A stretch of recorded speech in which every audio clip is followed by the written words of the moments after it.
guys, this is JETertainers and welcome back to my channel. For today, it's gonna be a different vlog because it's rest day. And you know, it's gonna be a chill vlog. I just want to take you with me in this day off. Kasi day off na mga kasambahay ngayon. I only have one day off in a week and that's Sunday. Sorry for that, my dog spamming.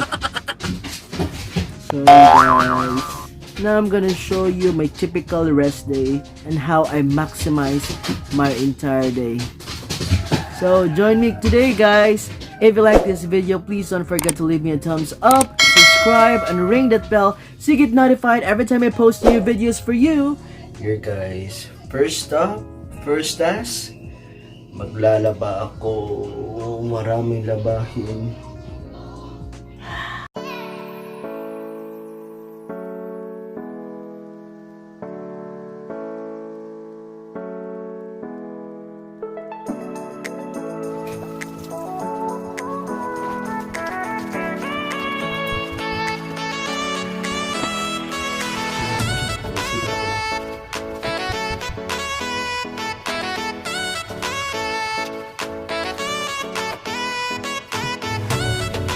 Next is breakfast time. Mamahaws ang katabang guys. Let's go!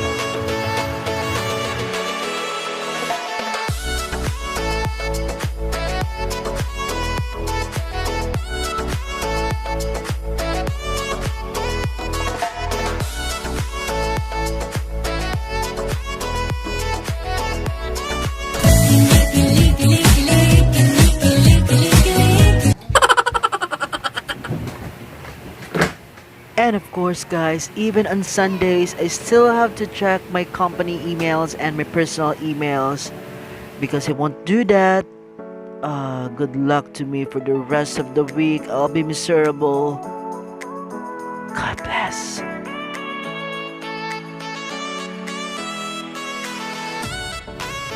Inyuhang katabang guys, dili ka afford ang dentista. So tarungon gyud og toothbrush dong. Tarungak yun.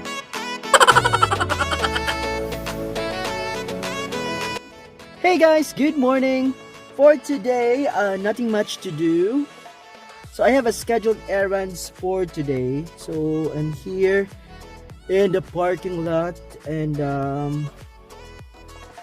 thinking and contemplating on what to buy for groceries.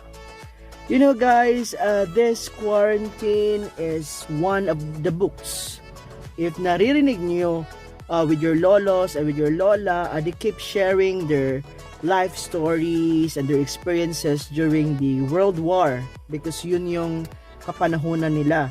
Then sa mga panahon din ng ating mga parents is yung bagyong Ruping na grabe maraming namatay, marami din nasalanta, grabe malakas daw yung bagyo na yon, kasing lakas ng bagyong Ondoy. And in our period is, you know, this is something that we could share to our children soon na you know baby, during that time baby na nagko-quarantine kami, may malubhang sakit na kumakalat sa buong mundo, parang ganun.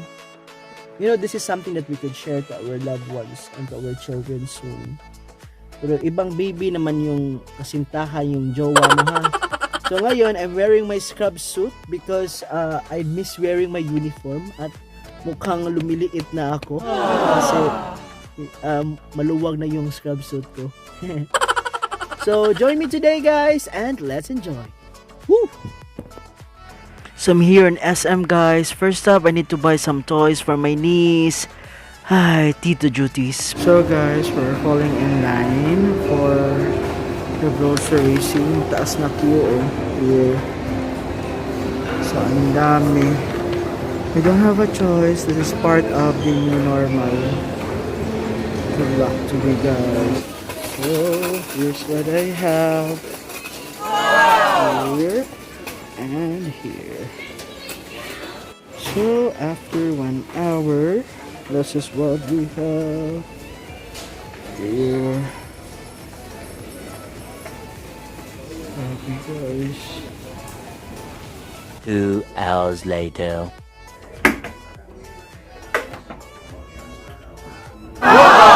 Guys,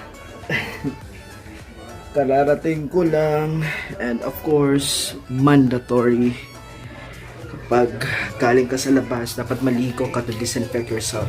Well, this is part of the new normal.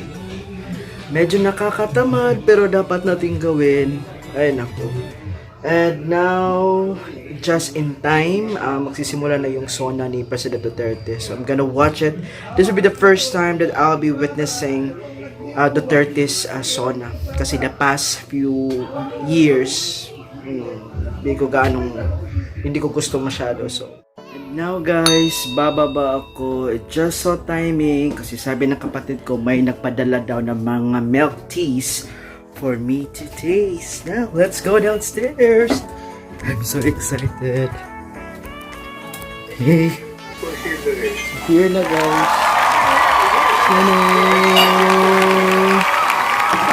So this is from the Spot Station. We have my favorite matcha flavored milk tea.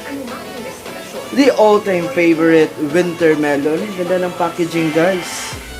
And we also have chocolate. Again, this is from Spot Station. Ganda ng packaging. Might as well have a try of this one, guys. This is the new milk tea station in town. Special shout out to Clyde Miago for this one. Thank you so much. So excited to try this one, guys. Let's go. Thank you so much for this one, Clyde. So I'm gonna try this now. Now I'm opening this, and they have pearls under. Sarap. You know, matcha is my favorite, really, guys. Thank you.